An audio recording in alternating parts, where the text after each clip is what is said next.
My name is Rachel Miller, and for years, I thought my life was ordinary in the best possible way. I had been married to my husband, Daniel, for nearly 12 years. We built a life together in a quiet neighborhood outside of Chicago, complete with a modest but cozy home, 2 cars, and a routine that made life feel secure.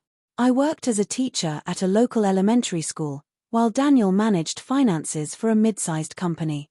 To most people, we looked like the couple who had it all: stability, comfort, and a picture-perfect marriage.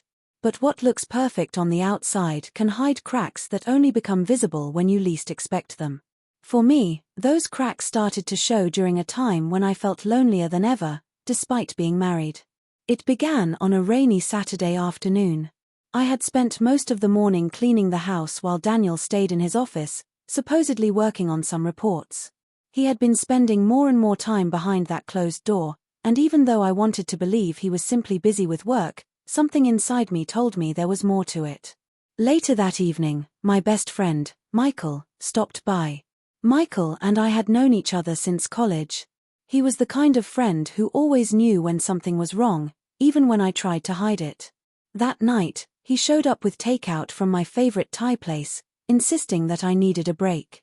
As we sat in the living room, the sound of rain tapping against the windows, I tried to keep the conversation light. But Michael's eyes lingered on me with concern. "Rachel," he said softly, "you've been distant lately. Is everything okay with you and Daniel?" I hesitated. Admitting out loud that something felt wrong between me and my husband felt like betraying the vows I had made years ago.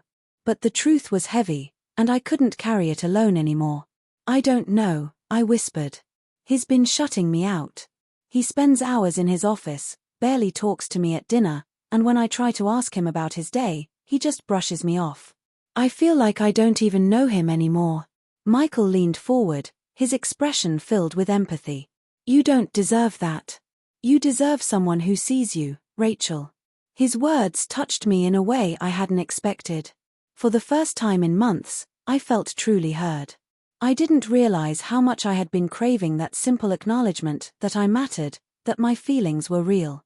Over the next few weeks, Michael continued to check in on me.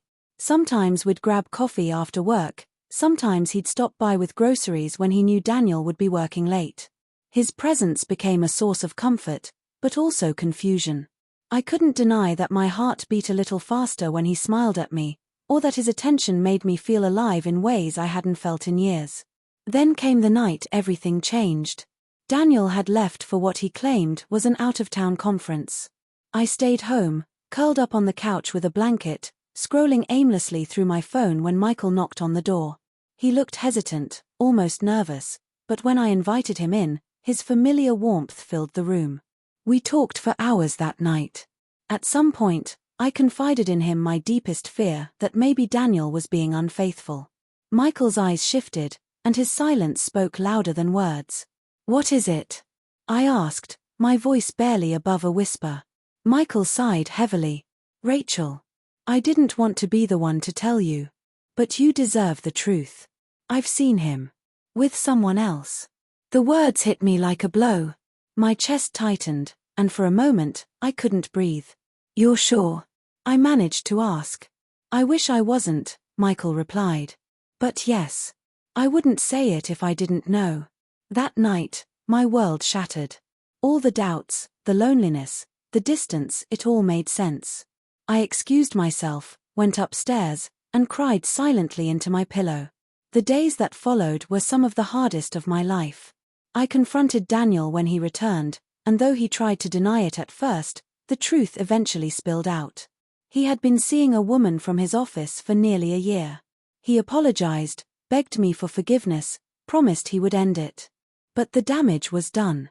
Trust, once broken, cannot simply be pieced back together. Through it all, Michael remained by my side, not as someone who wanted to replace my husband, but as a friend who reminded me of my worth. He never pressured me, never crossed a line, he simply listened when I needed to talk and gave me space when I needed to think.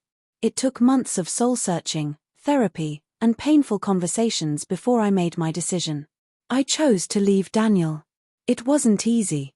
Divorce papers, moving boxes, Dividing memories, it all felt like tearing apart a life I had spent years building. But staying in a marriage without trust would have destroyed me even more.